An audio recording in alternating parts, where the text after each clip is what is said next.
Шинэ ховд хөтөлбөр бол 10 гаруй жилийн өмнөөс анхны санаачлах нь гарч эхэлсэн ийм хөтөлбөр.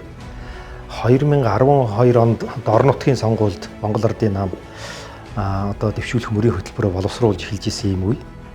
Тэгээ Монгол Улсын их хурлын гишүүн одоогийн Батлан хамгаалахын сайд Сандгийн Бямсөгт гишүүн маань санаачлаг гаргаад энэ ховд хотын дагуул хотыг бий болгуул яасан гэдэг ийм санаачлаг гаргаад тэгээд аймгийн орон нутгийн сонгуульд дэвшүүлсэн мөрийн хөтөлбөртөө тусгаад ингээд оруулсан. Тэгээ 17 оноос хойш шинэ ховд хөтөлбөр маань нэлээд эрчимтэй ингэж хэрэгжиж эхэлсэн ийм түүхтэй.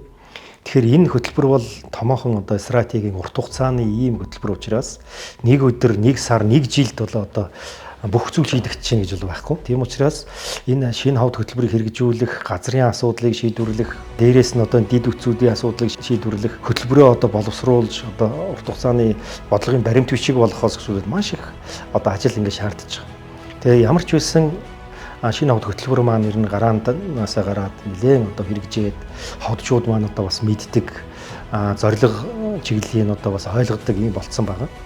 Тэгэхээр шинэ ховд хөтөлбөрийн хүрээнд ер нь нийтдээ бол 60 гаруй үйлдвэр барина гэсэн ийм төсөөлөлтөй.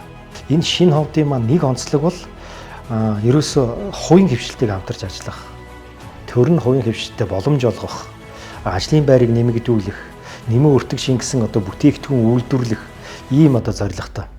Тийм учраас энэ төслийн маань нэлээд зохион байгуулалтын ажлууд нь бол хийгдээд жишээлбэл 40 гаруй тэрбум төгрөгөөр энэ ховд үйлдвэр технологийн бүс рүү дид үтс нь татагтаад ингээд явж байна.